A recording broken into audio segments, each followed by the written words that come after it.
Assalamualaikum warahmatullahi wabarakatuh.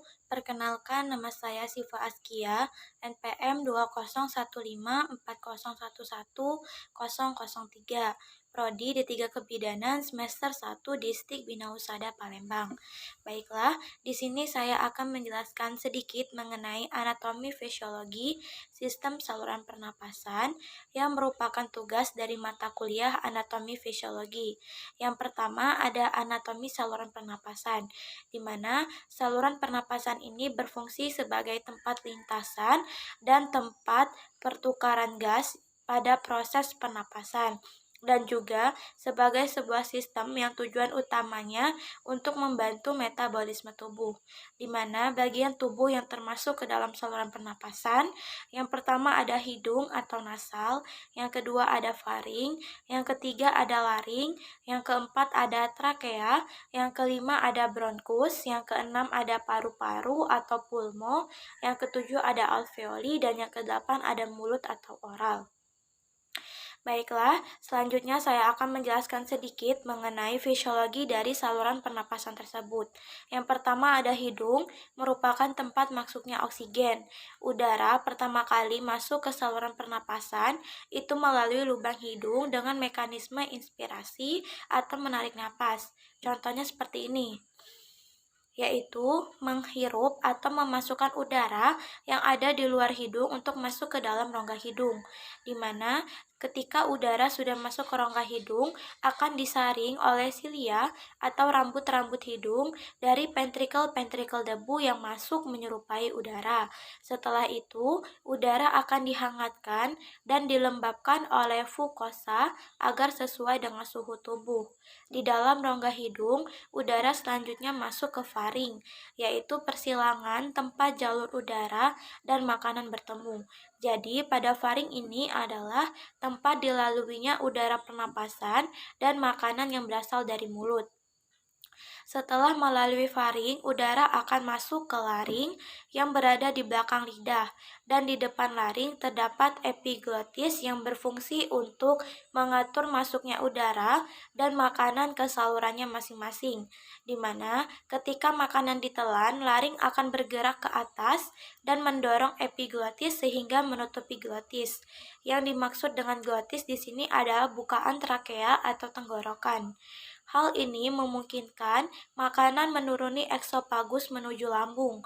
Ketika makanan turun menuju lambung, glotis terbuka sehingga udara akan masuk ke larina yang merupakan bagian atas dari saluran pernapasan yang ada di laring. Di laring juga terdapat kotak suara. Suara yang dihembuskan dari dalam keluar mengalir cepat melalui pita suara, yaitu sepasang pita otot lafis, di mana suara dihasilkan ketika otot-otot kotak suara menegang atau kontraksi, kemudian merentangkan pita suara sehingga bervibrasi atau bergetar. Nah, suara tinggi itu dihasilkan oleh pita-pita suara yang berentang erat dan bervibrasi dengan cepat. Sedangkan suara rendah dihasilkan dari pita suara yang tidak begitu tegang dan bervibrasi dengan lambat. Dari laring, udara akan masuk ke trakea, di mana di dinding trakea terdapat kartilago atau tulang rawan yang memperkokoh trakea, sehingga saluran ini akan tetap terbuka. Selanjutnya terdapat epitelium yang melapisi trakea hingga bronkus. Epitelium ini ditutupi oleh selapis oleh silia dan selapis mukus pada permukaannya. Selapis mukus ini adalah cairan lendir yang tipis, di mana mukus berfungsi untuk memerangkap debu, polen, dan kontaminan-kontaminan kecil yang lolos dari rongga hidung. Silia ini berdenyut dan bergerak seperti ombak, menggerakkan mukus ke atas menuju faring, tempat mukus akan ditelan atau dibuang sengaja keluar dari mulut.